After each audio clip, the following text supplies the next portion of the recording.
teeny, tiny, talented Tina Noel. I like it. I like it. Thank you. So we came on today to talk about ketamine. So Yes, ketamine. All things ketamine. We just got done with a board meeting.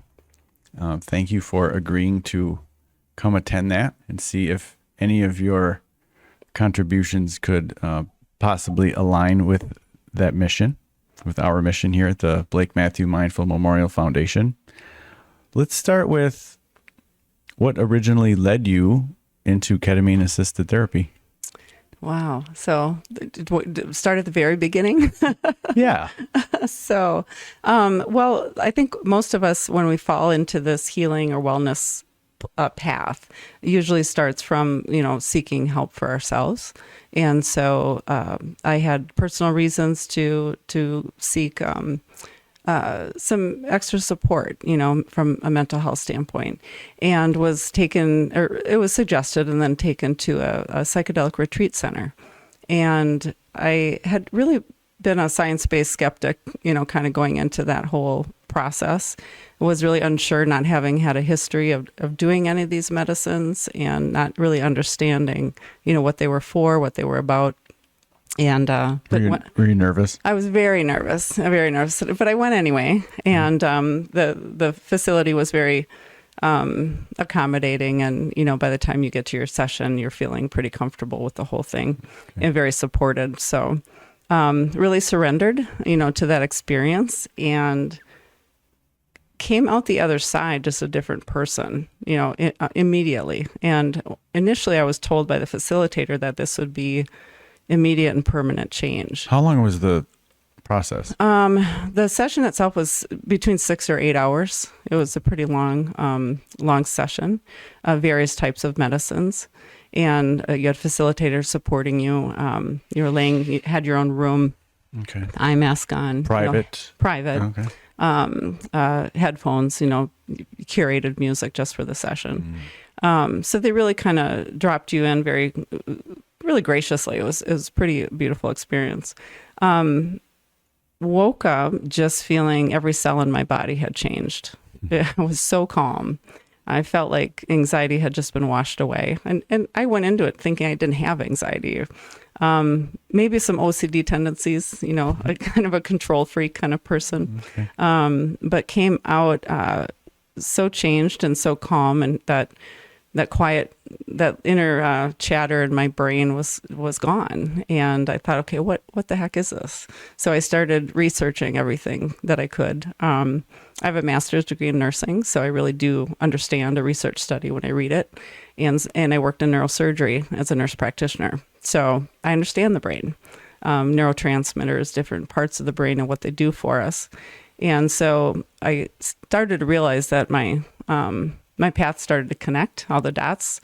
And so I started researching all the studies I could find, podcasts, books, just really downloading anything in front of me that had to do with psychedelic therapy. And continued to go back. Every few months would go back for another session, took my time. I really integrated myself. I had some tips from the facility to say, hey, do some meditation work. That was interesting.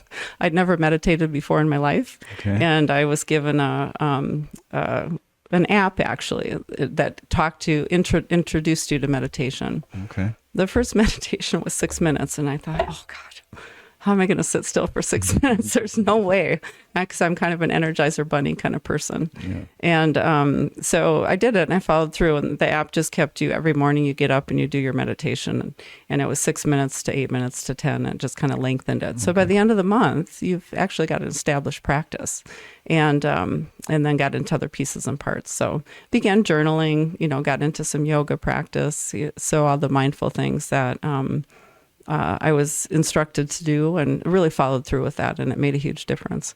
So as I continued through those sessions, really got to a beautifully healed place. Ironically, ended up divorcing the partner that took me to the session. So I don't know if he regrets that or not. But it was because you needed fixing, right? I needed fixing. I was the problem. And once I got to that healed state, He really didn't care for meditating Tina anymore too. He kind of saw those changes, and I was setting boundaries and standing up more for myself, things like that, and really got back to who I was as a person. It's a way you get back to kind of this childlike state again, where you're just like, you want everything so warm and fuzzy, and you see things a little more clearly.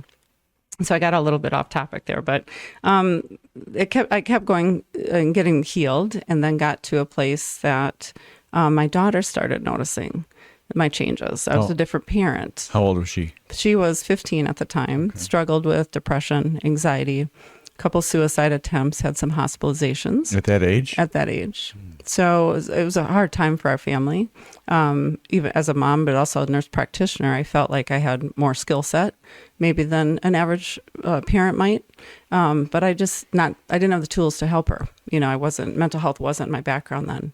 But she asked me about, why is your energy different? You're a different mom. You're calmer. What are you doing? So as she turned 18, I started to share some things with her, and she said, I really want to try this. And I thought, okay. So I thought about that for a while.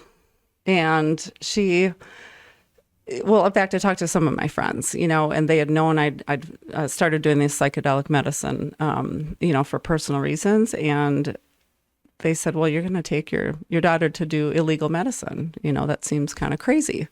And I said, well, here's the research behind it. And I just started to explain the functional MRIs, the PET scans that show how the brain lights up and activity changes, and the default mode network coming online, and the amygdala, or the fear center, going to sleep.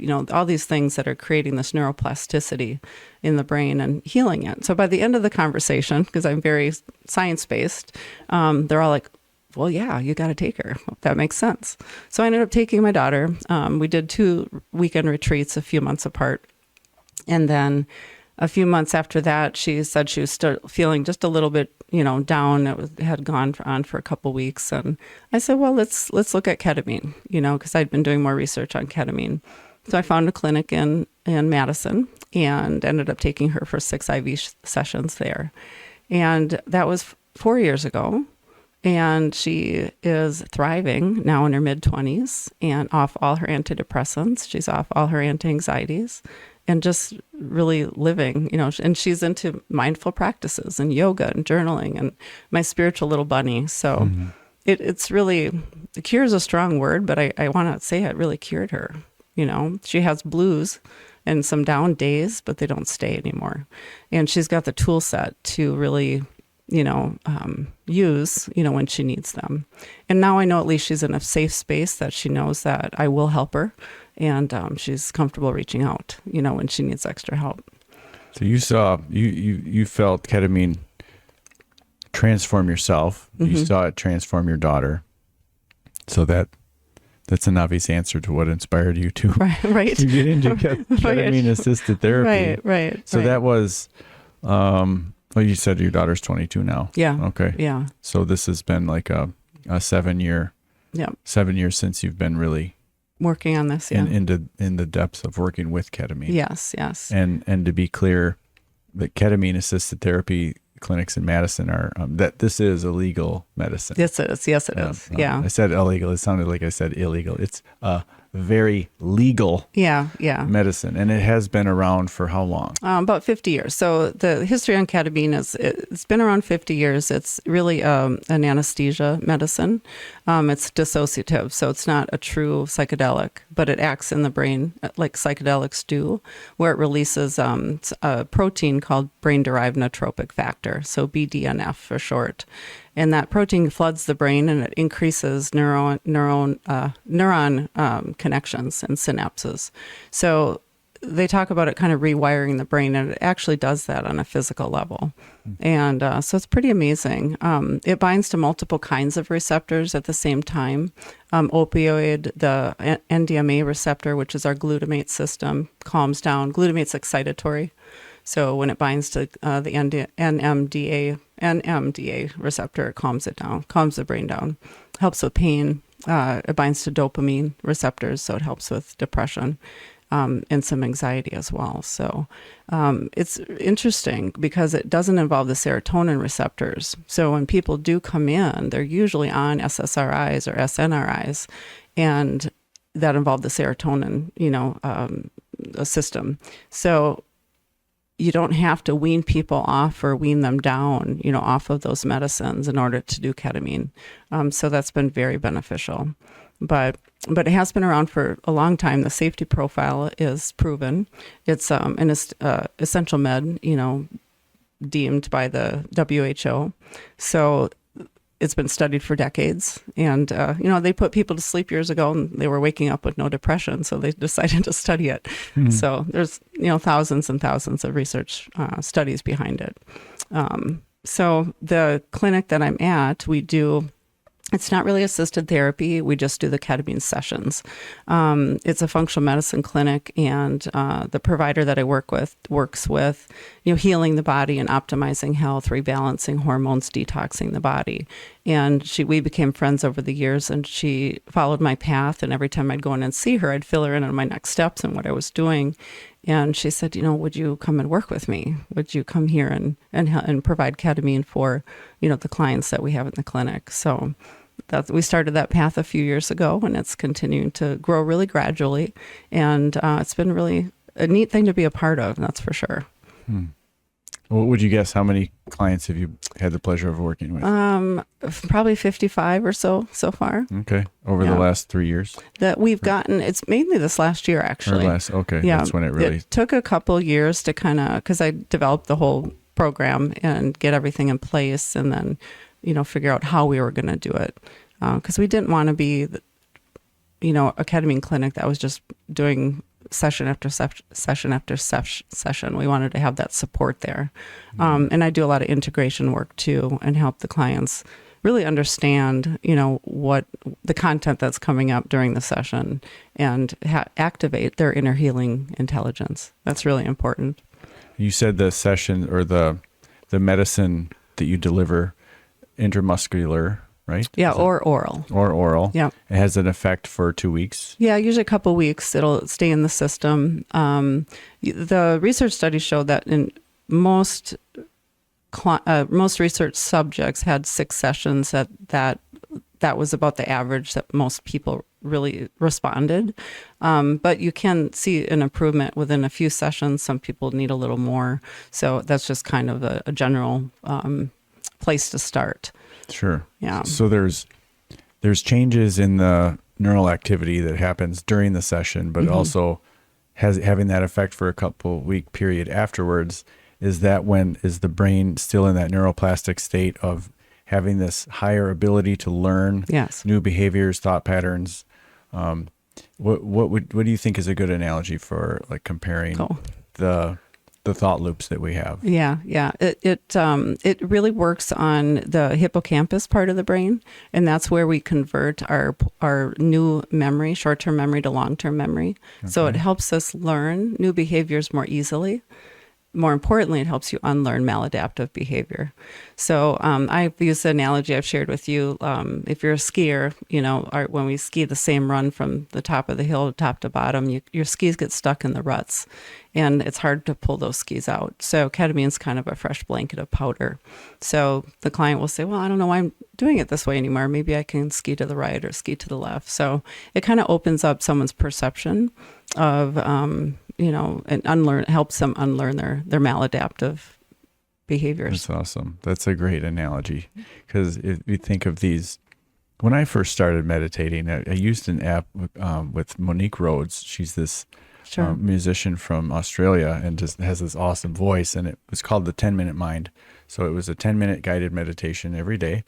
And after a few weeks into it, I started to realize these thought patterns that I would have every day. And before, when you're not mindful of, or if you're not observing your thoughts, you don't even realize that you're having these repetitive thought loops.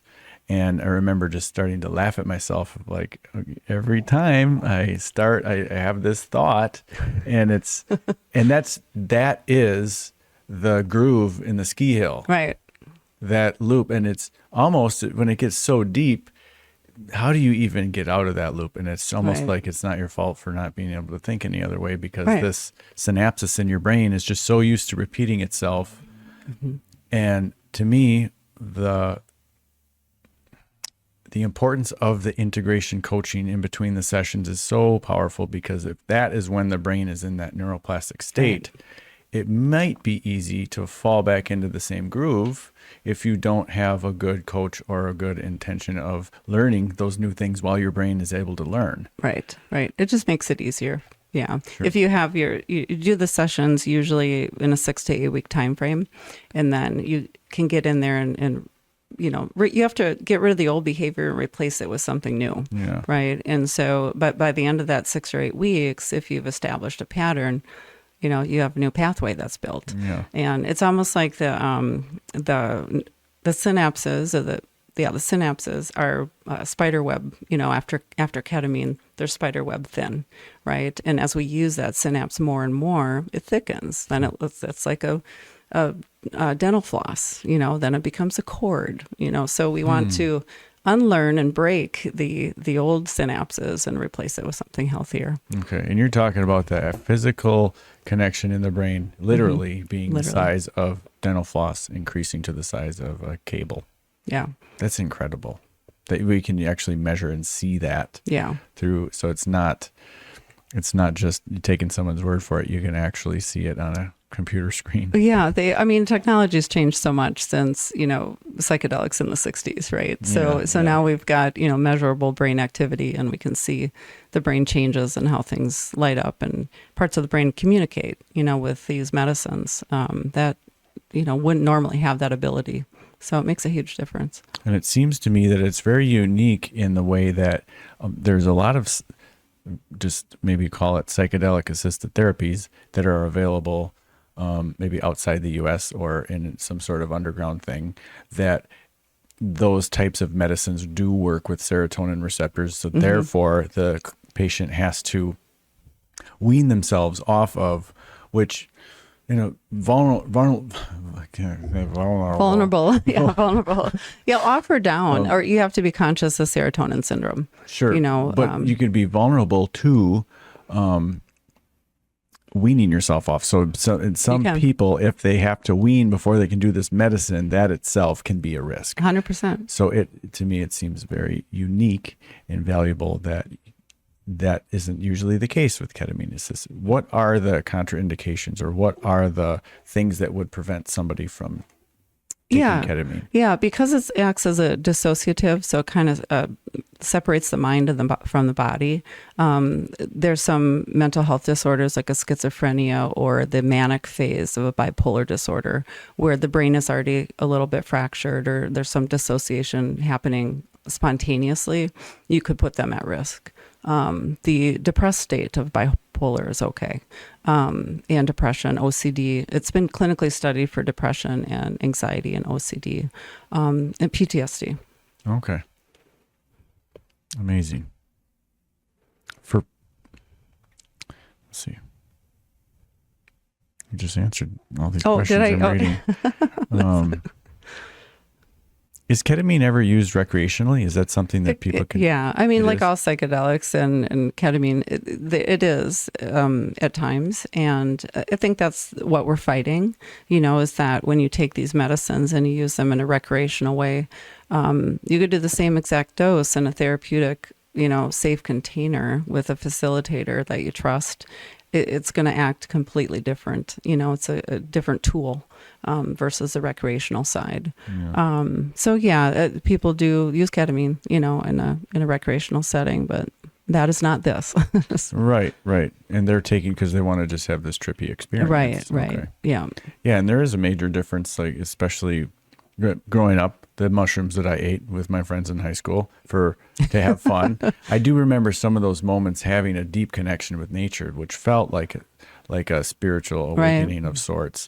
But then having experience with that medicine in a very intentional ceremonial setting, you really do get out of it what you ask for the medicine, as long as you feel that intention in your heart. Right. Like, this is what I'm going for. And yeah, it can be enjoyable too. Right, right. But Well, I've said a lot. I have said a lot of intentions, and then you go into the session, and the medicine's like, nope, you got to work on this first. And so it really prioritizes and aligns what's actually necessary or what's urgent. sure.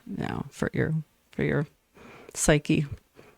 What safety protocols come into play at a ketamine clinic? Yeah, I think you want to make sure someone's blood pressure is controlled. Ketamine has a very real, about 20-point pressure spike. It's very temporary, nothing you wouldn't, have happen with exercise or something. But if someone has uncontrolled hypertension, we have to be thoughtful about that.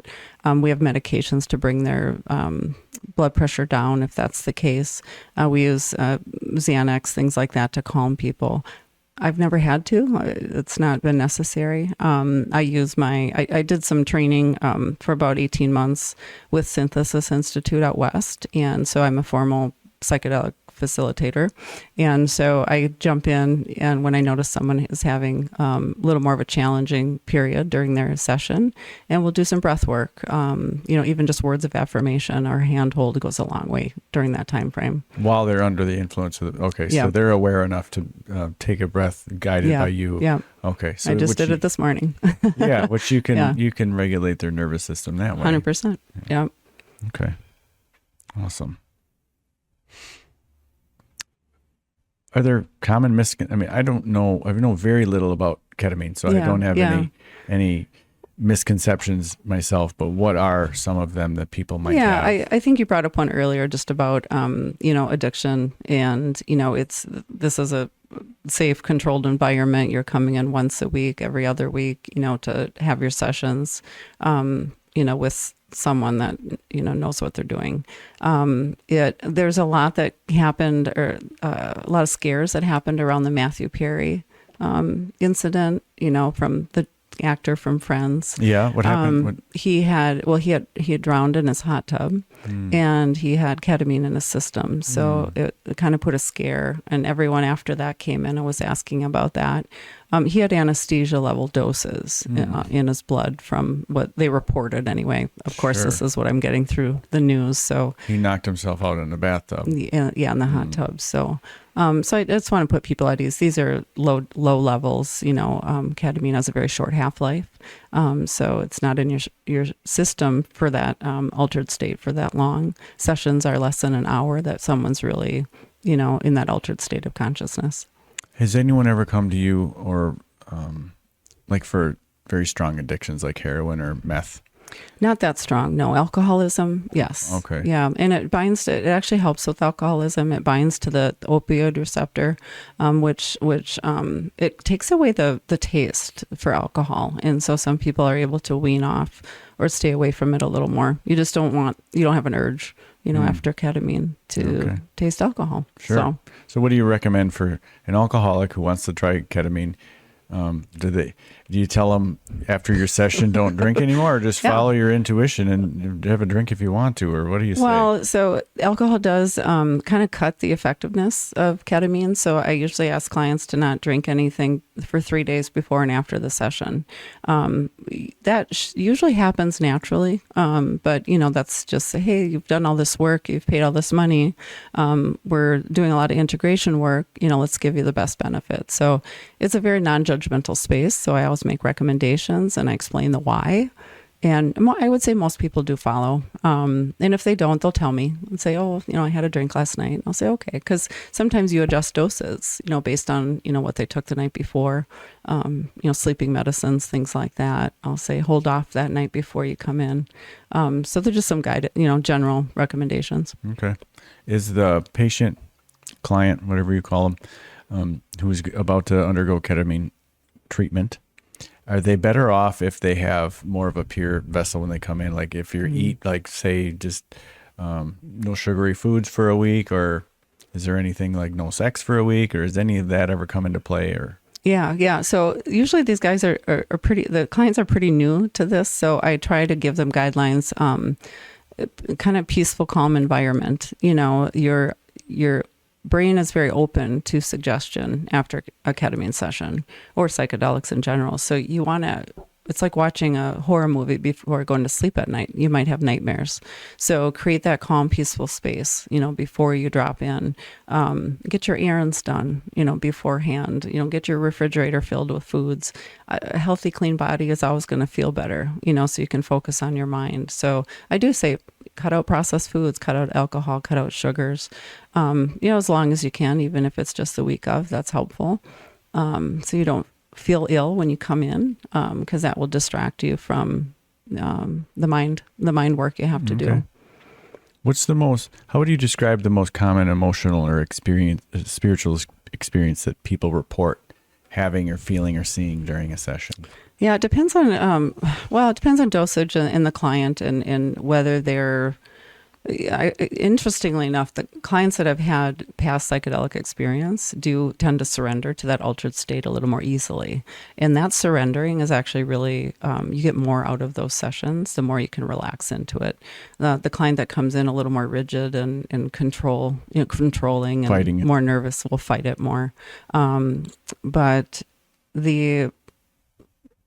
what they get out of it, there's usually a lot of tears. It kind of drops that ego down, drops the walls down, and the tears really just kind of flow. And they know it's a safe space. And half the time I do cry with my patients. They don't know it because they're under the eye mask, but I'm tearing up for sure.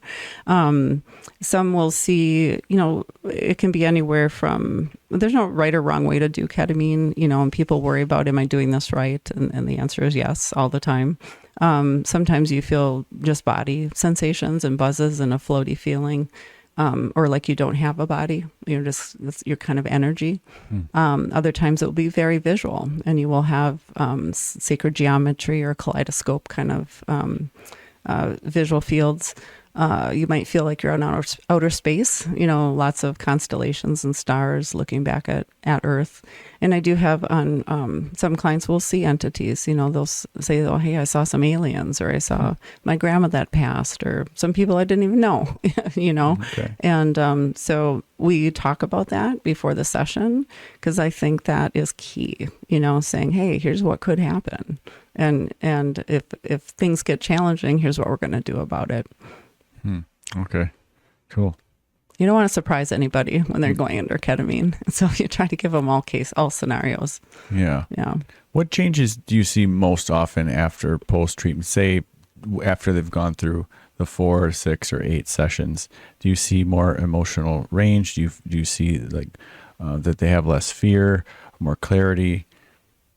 What's the most common you'd say? Kind of all of the above, to be honest. The initial immediate response right away is elevated mood, elevated energy, which is why the energy part, which is why I want all their chores done before they do the ketamine, because they will get home and be like, I feel great, and start cleaning the house and, going through their closets, and I don't want that distraction. I want them to focus inward and, be journaling and doing mindful practices.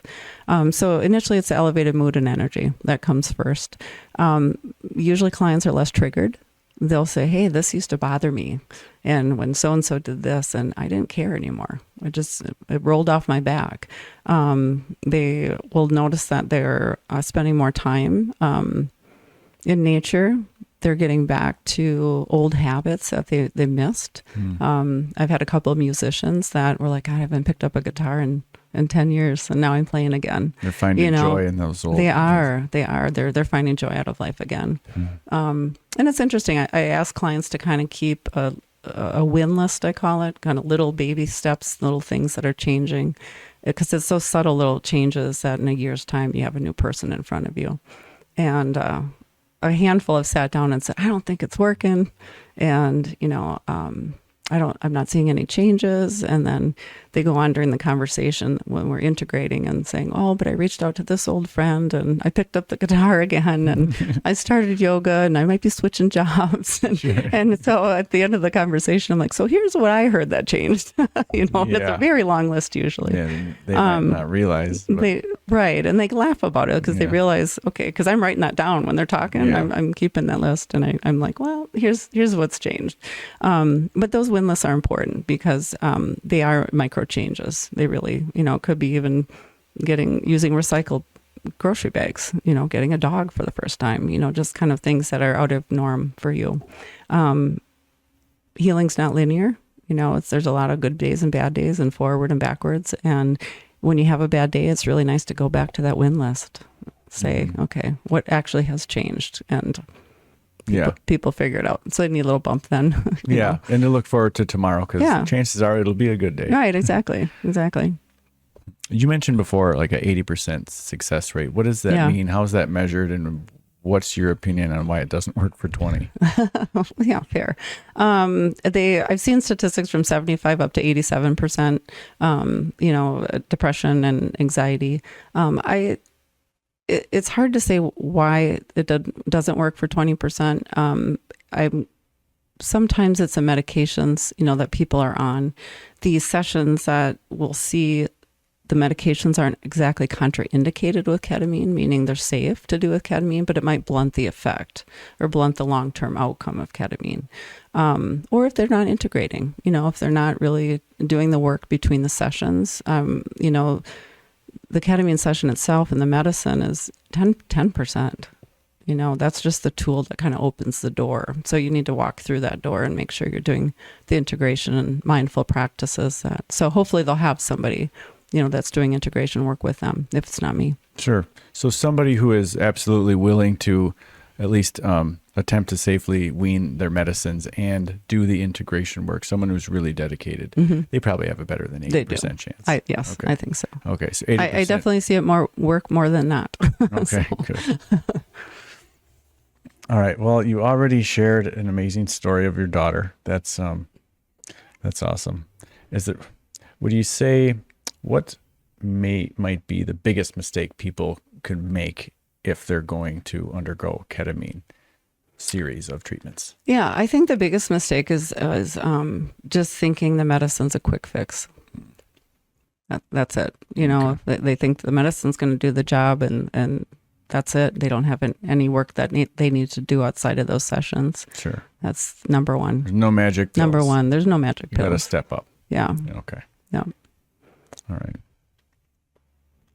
Do you see ketamine therapy being accessible to people in crisis who don't have traditional support systems or maybe the funds to do it? I do. I hope that, that's the hard part is it can be expensive, so that's hard. So I'm glad that your foundation is working with that and helping provide access for those that can't afford it. There's various, I think when the ketamine movement came, there was just clinics that popped up all over the country, really. And everyone was out to make a lot of money and maybe in it for different reasons. And so it's nice to find clinics that I think are slower, taking their time with the clients, making sure they're getting the integration, because that's how they're going to succeed. Okay. Would you call ketamine therapy mainstream right now? I would. I'm in the field, so I get a little biased. I'm a little biased, and I think so. I'm around it more, but I guess now that you've said that, there are a lot of people that don't know about it. Right. That don't know about it. And I definitely teach all the time and happy to have conversations with people just to share what I know and give the science behind it. This is well beyond, research beyond a woo-woo factor. And it's really effective. And you go to psychology conference and everybody's talking about psychedelics and ketamine right now because it's been so powerful. Well, thanks for coming on the podcast, because this word that is spreading to hopefully make this even more mainstream, especially in our community of Blake's Tin Man Foundation and this Headwater Sage podcast and all 130 of our listeners or whatever we have. But 31. But the views, they really range. I feel like this will be a easy one to promote, and that would be interested one for people to listen to. I don't know how much time we have lapsed so far, but I guess my final question would be for someone, if someone is listening right now who feels hopeless or afraid, what would you say to them? Oh, hang on. I would say hang on. There's so much help that's coming right now. And that's probably one thing I say to a lot of my clients, that the narrative is changing so quickly. We've got not only just ketamine available now, but psilocybin, 5-MeO, some of these other psychedelics are in stage 3 clinical trials. You know, this legalization of those medicines are right around the corner. So people are paying attention, and there's help out there, and, you know, please be there. Please wait. Please keep asking, you know, just keep asking for help. And reach out. And I would like to invite anyone who feels like they're at the end of the rope. If you haven't applied for a Tin Man coin, please do, because this is a place where you can safely speak up and try many different things, ketamine being one of them. We can't afford to give out that 100% wellness coin to cover ketamine therapy for everybody, but we have recently awarded 2 grants for that, and hopefully next year we can be funded where whoever needs it and is open to it, we will fund it. Do you think, sorry, you know, I said there was one last question. There's one more. This was supposed to be 20 minutes too, but I think it's over. Do you think a ketamine clinic would work in Reedsburg? Would there be enough demand? I think so. You know, I think if you build it, they will come. If people get more familiar with it and more comfortable, ask more questions, and have it get more mainstream. I know I believe it's mainstream, but I do have a biased opinion. So I think they're needed. Okay. Thank you so much, Tina. I Thank you for having me. all this of is your great. input. And this is just so valuable information for all our listeners. And I hope it gets shared a lot. And I hope we can get thousands of views on this video. Oh, perfect. So, Great. All right. Thank you, girl. Thank you. Sorry you have to drive home in the dark now. That's